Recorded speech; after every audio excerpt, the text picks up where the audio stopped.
नमस्कार दोस्तों, एक नई लर्निंग के साथ हाजिर हूँ और आज की स्टॉक स्पेसिफिक लर्निंग में एक सीमेंट कंपनी को लेकर के आज हम लोग चर्चा करने की कोशिश करेंगे, जो कंपनी आदित्य बिरला ग्रुप से बिलोंग करती नजर आती है। लेकिन कंपनी का नाम तो कुछ और भी साझा करती है। कंपनी का नाम है केशोराम्स। इसको दूसरे शब्द कह सकते हैं केशोराम्स भी कह सकते हैं। आदित्य बिरला ग्रुप की ही कंपनी है और ये सीमेंट इंडस्ट्री से जुड़ा हुआ है। इसका जो ब्रांड्स की बात करें तो कहती है बिरला शक्ति सीमेंट और केशोराम्स रेवंस की बात कहती है। तो आज की लर्निंग में इस कंपनी को लेकर के चर्चा करेंगे, जो फिलहाल अपने पिक अप द टाइम पे चलती नजर आती है, जबकि कह सकते हैं इसको लगातार हायर टू हायर रेजिस्टेंस तक क्रिएट करती नजर आई थी। बीच में इनके चार्ट ग्राफ हम देख रहे हैं, हम दो तरह के इंडिकेटर को यूज करके देखा है, जिसमें पहला है swing trading indicator, second part है सुपर सुपर ट्रेंड इंडिकेटर। हमने दोनों को एक ही साथ में कंबाइन करने की कोशिश किया तो समझ में आया कि जो स्टॉक प्राइस है फिलहाल के सिचुएशन में वो अप ट्रेंड में ही दर्ज करती, जिस हिसाब से सुपर ट्रेंड दिखाती है। जानने की कोशिश कर रहे हैं फाइनेंशियल पोजीशन को, तो कंपनी ने सेल्स दिन बाय दिन इंक्रीज किया है, जहां पे ईयर ऑन ईयर बेसिस का सेल्स ग्राफ इस हिसाब से बढ़ती नजर आती है। साथ में इसकी कंसोलिडेटेड डेटा को देखने की कोशिश करें तो ये भी कह सकते हैं कि नियर अबाउट द अच्छी खासी ग्रो है कंपनी में, चाहे स्टैंडअलोन डेटा हो या फिर कंसोलिडेटेड डेटा ही सामने क्यों ना हो। कंपनी के कारोबार से देखा जाए तो क्या क्या है इनके पास, जैसे सीमेंट इंडस्ट्री से जुड़ा हुआ है तो इनके पास दो ब्रांड की बात कहती है। और इसके अलावा यदि हम मार्केट के कुछ और पार्ट को जान देने की कोशिश करें तो शायद ये कह सकते हैं ये basically BK Birla groups of company से जुड़ा हुआ है। आदित्य बिरला हमने मेंशन किया था और बेसिकली ये बीके बिरला ग्रुप से जुड़ा हुआ कंपनी है, जो इसकी वेबसाइट्स पे डेटाबेस के सामने रखती है। कुछ कई बार कुछ इंफॉर्मेशन को लेकर के यदि कुछ गलतियां निकलती है तो आप उसको इग्नोर भी कर सकते हैं। This is a completely learning purpose और हम किसी प्रोडक्ट किसी कंपनी को लेकर कोई भी स्पॉन्सर्ड या प्रमोशन की बात नहीं करते। यदि आप समझने की कोशिश करें जो मार्केट में इन कंपनी को लेकर देखा जाए तो बुक वैल्यू निगेटिव है, इंट्रिंसिक वैल्यू बिल्कुल सलेंट बैठी है। इंडस्ट्रियल की पी के बेसिस पे स्टॉक का पी काफी जबरदस्त है, अर्निंग पर शेयर 13 रुपए से ज्यादा नुकसान बुक करती है, 31 करोड़ से ज्यादा शेयर है। और मार्केट अभी हायर टू हायर आसपास घूमती नजर आती है। मार्केट कैप 6,800 करोड़ के आसपास कहती है। कंपनी में 43% की होल्डिंग में डिमेरिट की बात यह है कि करीब 51% से ज्यादा की होल्डिंग को प्रमोटर ने प्लेज करके रखा है। कोई डिविडेंड के ट्रैक रिकॉर्ड नहीं, आरओई आरओसी नहीं। लेकिन स्टॉक की प्राइस में जो रन चलती नजर आई है वो लगातार सुपर ट्रेंड जैसे अप ट्रेंड ही दर्ज करती दिख रही है। फिलहाल हमने देखा कि यहाँ पे मार्केट में एक बिकवाली का प्रेशर चल रहा था। बिकवाली का प्रेशर्स में इस तरह के रिएक्शंस देखने को मिल रहा था, जहां पे लंबी सी स्विंग बिकवाली का प्रेशर था। अब वहां से क्या सुपर ट्रेंड तो को इंक्लूड करते हुए क्या ये यहाँ से स्विंग दोबारा पॉसिबल क्रिएट करने के चांसेस में, क्योंकि इस तरह के कई बार इनमें देखने को मिला है, यही नहीं पहली बार नहीं है, कई बार इसमें देखने को मिला है। इसके अलावा यदि हम जानने की कोशिश करें कंपनी को लेकर के, तो जैसे हमने ईयर ऑन ईयर बेसिस पे ग्रोथ को देखा, वैसे क्वार्टरली ग्रोथ में देखा गया कि कंपनी का टर्नओवर सितंबर में आकर के बहुत घट जाता है, अर्थात नहीं के मुताबिक रहती है। लास्ट 12 महीने की डेटा बेस के मुताबिक करीब 2100 करोड़ के टर्नओवर भी कंपनी ऑलमोस्ट करीब करीब 425 करोड़ के नुकसान बुक करती दिखी है। जिस नुकसान में सबसे बड़ी पार्ट्स जो है वो इंटरेस्ट बर्डन को लेकर के देखने को मिली है। भले ही यहाँ पे हमने देखा कि डेट टू इक्विटी को लेकर के बिल्कुल सलेंट बैठी है, लेकिन इंटरेस्ट बर्डन कंपनी के पास आज भी बहुत ज्यादा दर्ज करती दिखी है। कंपनी का टर्नओवर जो था वो यदि H1 के डेटाबेस के मुताबिक देखा है तो नुकसान हुई बुक करती नजर आती है। और साथ में टोटल नेट इनकम मार्जिन की तरफ देखा तो करीब 20% से ज्यादा company total revenue plus others of income और प्रॉफिट जितना लॉस बुक कर रहे हैं उसमें करीब 20% से ज्यादा के नुकसान की बात कंपनी ने दर्ज किया है।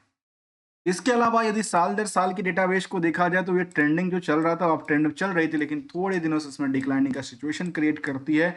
स्टॉक प्राइस अप डाउन के साथ साथ आज भी एवरेज रिटर्न क्रिएट करती दिखी है। रिटर्न ऑन इक्विटी बिल्कुल ही निगेटिव इंपैक्ट डालती दिखती है। जब ये सब निगेटिव इंपैक्ट डालती है तो पीयर्स के मुकाबले कंपेयर करके देखा जाए तो बाकी कंपनियों के कंपैरिजन यहाँ पे भीड़ तो काफी तगड़ी है बट वो दिखती नहीं है क्योंकि अंडरग्राउंड थी भीड़, मार्केट के ड्रोन कैमरा से कैप्चर नहीं हो पाती है। इसीलिए यदि हम निवेशकों के इंटरेस्ट के जानने की कोशिश किया जाए तो हमें जो रिस्क फैक्टर था उसमें 43 दिन का था, और कंपनी अपने वेंडरों को, चाहे वो लोन की पेमेंट हो चाहे अपने एम्प्लॉय की पेमेंट हो, वो 461 दिन के बाद देते हैं, 1.25 साल के बाद की बात कहती है। कंपनी में जहां डेट इक्विटी को लेकर के बिल्कुल साइलेंट बैठी है, वहां पे कंपनी में कर्ज भी दर्ज करती दिख रही है, जहां 248 करोड़ की कंपनी के पास कर्ज है। साथ में देखा गया तो कुछ ये नंबर की बात कहती है, और ज्यादातर जो फंड कंपनी का था वो रिजर्व नेगेटिव होने के कारण बुक वैल्यू नेगेटिव इम्पैक्ट डालती है। और यहाँ पे जो फंड था उसका यूटिलाइजेशन शायद खाना पूर्ति में ज्यादा किया कंपनी ने, इसीलिए कंपनी नुकसान में दिख रही है।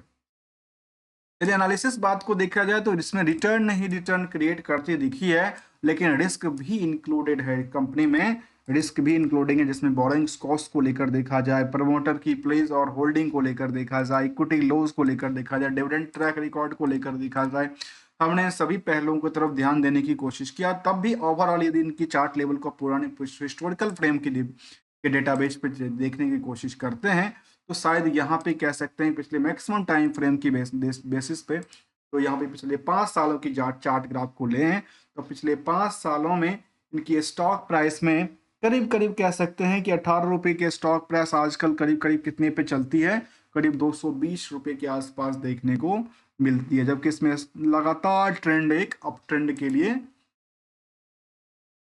खुलती दिख रही है। यदि बीएससी डेटाबेस के मुताबिक देखा जाए तो company cement and cement product से जुड़ी हुई कंपनी है, स्मॉल कैप के अंदर इसको लिस्टिंग मिला था।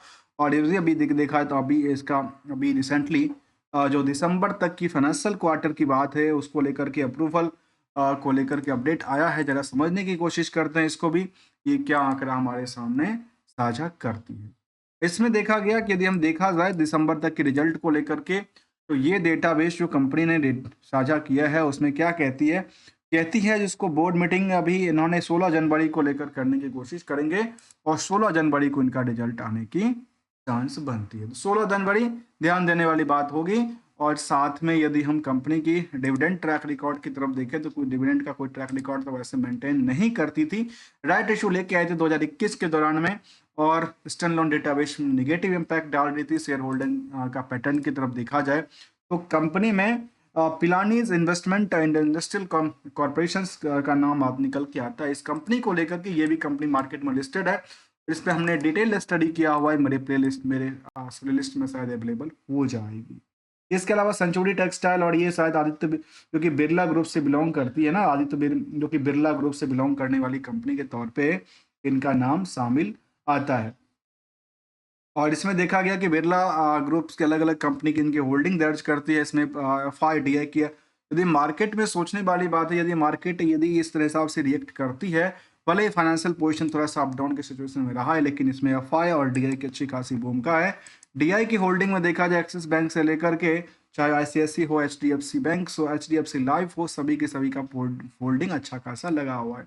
पब्लिक होल्डिंग में देखा जाए तब भी यहाँ पे मुंद्रा होम्स प्राइवेट लिमिटेड के पास 10% की होल्डिंग, और कुछ बड़े डच बैंक्स के पास या बाकी कुछ बड़े इन्वेस्टर भी यहाँ पे देखने को मिला, जहाँ पे Devi investment and developers INC almost कह सकते हैं करीब करीब 70 से लेकर 80,000 निवेशकों का इंटरेस्ट जाहिर होता है इस कंपनी में। और ऑल ओवर यहाँ पे देखा गया कंपनी को लेकर तो कुछ स्ट्रेंथ यहाँ पे दर्ज करती दिखी है, जहाँ ट्रेंडिंग वेव इनका लगातार बेटर दिखती नजर आ रही है। तो हमने आज जानने की कोशिश किया कुछ सालों के डेटाबेस को देखा जाए तो कंपनी के कुछ सालों के डेटाबेस में जो स्टॉक परफॉर्मेंस था उसमें लास्ट कुछ सालों में आज भी 3 महीने से लेकर के बाकी टाइम फ्रेम में 400-500% तक की मूव करती दिखी है, जो कि कंपैरिजन यदि इनको बाकी पार्टों से करते हैं सब उतना उन्होंने उससे कई गुने की रफ्तार से ज़्यादा यहाँ पे परफॉर्मेंस लेवल दायर करते हैं। तो कुछ चीज़ों को लेकर यदि हम कहें तो फाइनेंशियल पोजिशन उसमें लगातार बेटर नहीं रही है, लेकिन तब भी कारोबार अच्छा खासा की बात देखने को क्रिएट करती नजर आ रही है। मिलेंगे कुछ नई स्टडी नई कंपनी के साथ और विदाउट किसी ट्रेडिंग एडवाइजरी और नोट्स को लेकर के, only as a learning point of view से। तब तक के लिए थैंक्स फॉर द ज्वाइनिंग दोस्तों। यदि अच्छा लगा हो तो लाइक और चैनल को सब्सक्राइब करना मत भूलिए।